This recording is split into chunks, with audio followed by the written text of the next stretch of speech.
the Andrew Lake Podcast. Now in collaboration with Acid Quote Tees. Feel the rhythm now.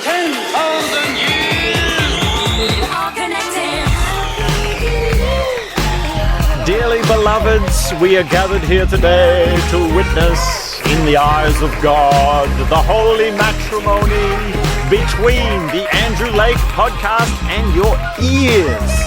Coming on at ya, hoping you're having a beautiful morning. This is episode 7, the number of the Lord.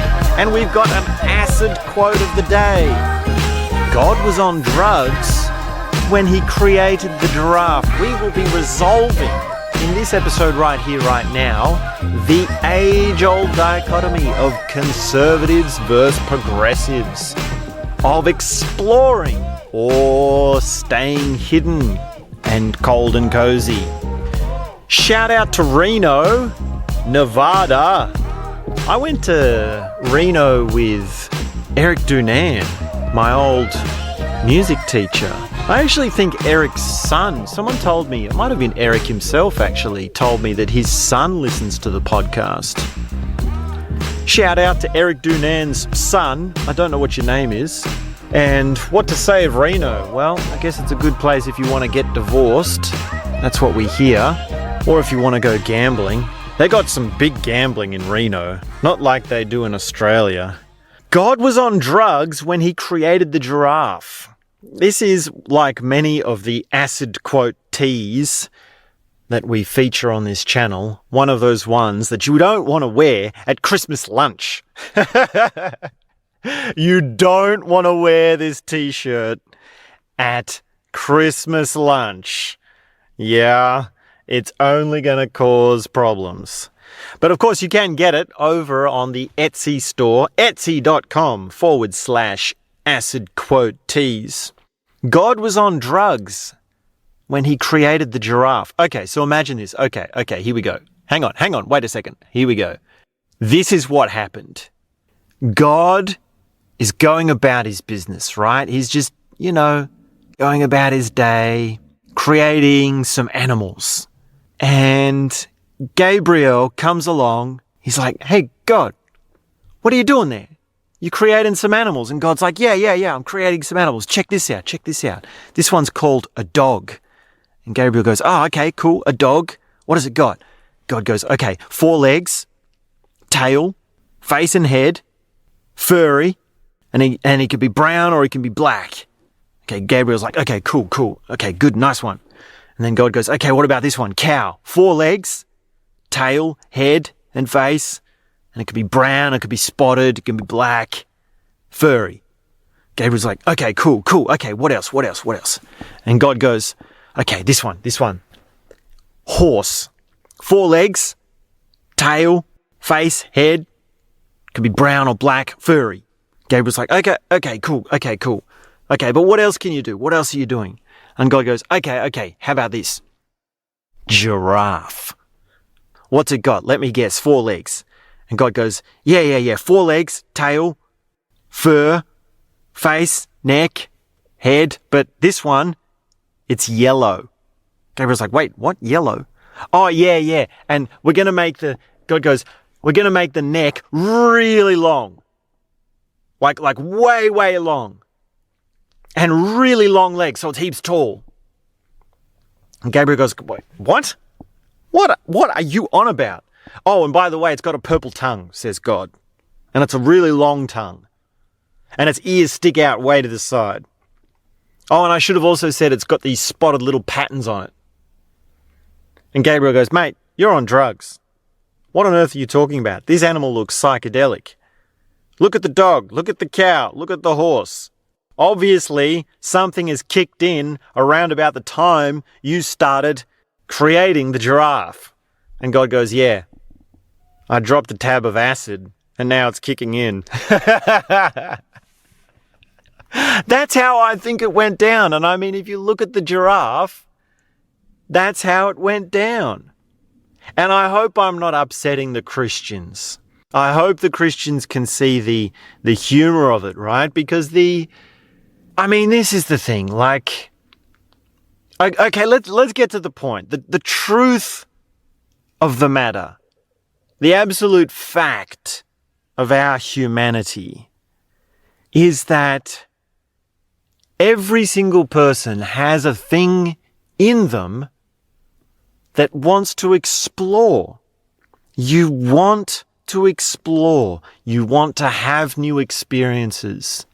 You want to have certain experiences, pleasant experiences, variety of experiences, depths and spices of experience, flavors. Oh, the tasty flavors. Yes, that's one side that is in each of us to varying degrees. Of course, some more than others. And yet on the other side, the other big part of us that is conflicted with this exploration side is that we want to conserve.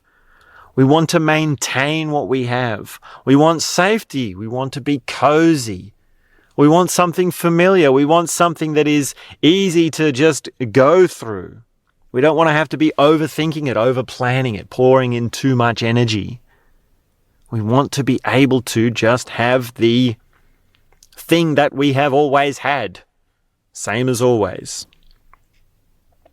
Now, of course, in the grand spectrum of human consciousness and all the beautiful billions of people we have had and will have, these two things express in an infinite varying degrees of ways, right? We all have these different amounts and different ways in which this comes out.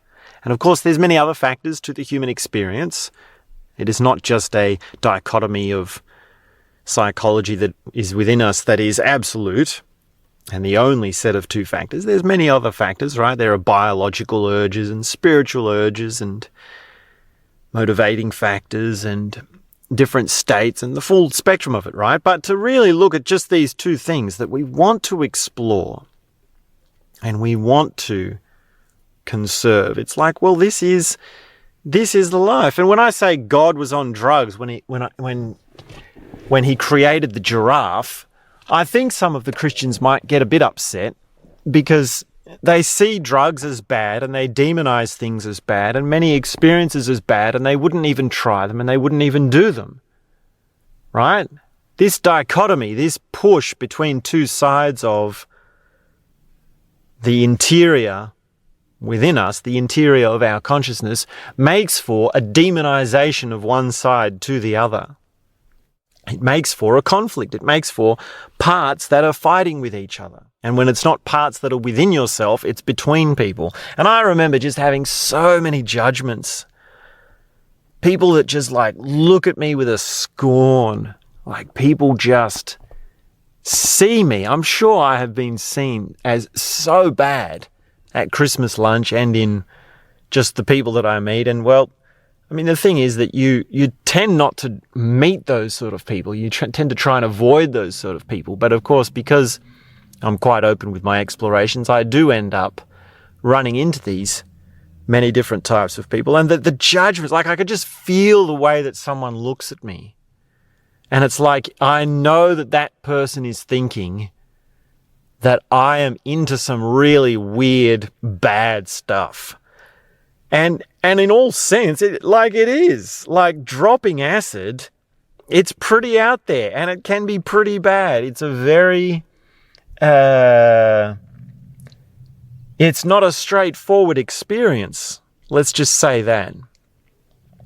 And yet, these conservatives, these people with these judgments, I would have to say for sure, there's always something that they're into, right? And how many stories have we heard of some so-called goody-goody, and out comes this scandalous story of something terrible that they're in, something unspeakable. I'm not going to say what it is. We've all heard the stories. We all know. We've all seen that happen time and time again. And really, that can be avoided by us just being able to accept that people are into different things. When you deny certain things within yourself, well, then that desire does eventually come out. You can't stop what you are. You can't stop what you want. And the funny thing is now, I am actually like if you would look at a lot of the ways that I live, I'm actually very conservative. I'm actually very, very docile, right? Like, I don't eat meat.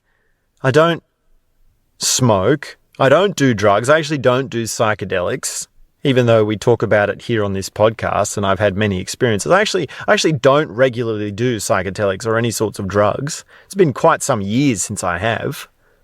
And I don't drink alcohol. I don't drink any sort of hard substances. And I don't go out partying. You know, I don't like loud music and going to a rave and this sort of stuff. Like, I get a lot more stimulation just looking at a tree, right? Like, I am very much a hippie. I'm a spirit-loving hippie when it comes to trees. Like, I could stare at a tree for an hour or two, right? Just admiring the leaves and walking and smelling and seeing the different light, different shapes and the smells, right? The smell of the forest. And I might even, like, I don't know if I would go as far as hugging a tree. Like, that's beautiful and that's great. But, you know, as far as I usually go is just like testing how strong a tree is. Like, I might put my hand on a tree and just push it for a bit or just say hello. I remember one time I sat down in the forest and I started talking to a tree. I said, "Hey, how are you?" And the immediate answer that came back was, "Are you talking to me?" And I could hear it so loud because, of course, if you tuned into these things, trees do talk back. And it was so funny because the tree didn't know I was talking to him. And I said, "Yes, I'm talking to you." And I realized at that moment, well, that was probably the first time anyone had ever spoken to that particular tree. And we didn't have much of a conversation after that. I was just like, yeah, whatever. Hello, how are you? Yes, I'm talking to you. And then I just sort of looked away. It wasn't even a surprise to me as much as it was for that tree. So, yeah, you can talk to trees. I guess that makes you a little bit ditzy more than conservative.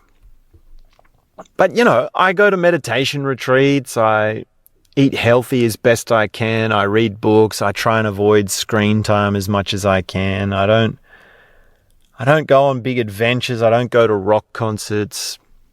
I don't like big crowds. Like, I am, if you look at it, a very sort of self-contained, quiet individual. Like, I live this life. I'm more poised towards this life of quietness, of conserving what I have. And that's because what I have within me is precious. I don't want to leak my energy. I don't want to tell big extravagant stories about myself. Well, of course, except occasionally, right? You might say, well, what are you doing right here, right now? And it's like, well, that's what I'm doing right here, right now. So, yeah, and then if you look at what I've done, but if you see how I have lived and how I've been and all that I've been through, then you would say that that is an extravagant life. And I have been in dangerous situations, right? The life of adventure is dangerous. There are things that can hurt. There are situations that really can take a lot from you psychologically, emotionally, spiritually, and even just physically, right? There is physical dangers in going to other countries. You can get sick. And that's not even to say anything of accidents happening, right? When you adventure out into the world, you can get into accidents. And luckily, I've been very safe. And I've never had anything too serious, although there have been some very close calls in my time. So this thing of conservative life and this thing of exploration, this is something that we all must recognize within each other. And we have to be allowed to let each other do what each other wants. Yeah, that's kind of a meta-liberal perspective. If someone wants to be adventurous and do drugs and go to a rave and listen to loud music, you have to accept it. And the step to doing that, the way that we do that, is that whenever that happens, whenever you see that, whenever you encounter that, because you do encounter that, right? It's never fully avoidable unless you're living in a cabin in the woods. There's always going to be you're going to be driving your car and someone will pull up next to you with loud music. Some kids will hoon past with loud music and a loud engine. That's going to happen. That's always going to happen. Kids are always going to do that. And the reaction that you have, the feeling, the awareness that you bring to that moment is how we change the world, how we cross this divide, how we mend the hurt that is between these divisions. Because you will see when someone pulls up with loud music, if you're against it and it doesn't rub you the right way, you'll see a reaction. You'll feel an uncomfortableness within yourself. And now that I've told this to you, you can actually remember, oh, okay, now when that happens, I will relax. Just relax when someone plays loud music. Just relax when someone tells you about the crazy story of something dangerous that they did.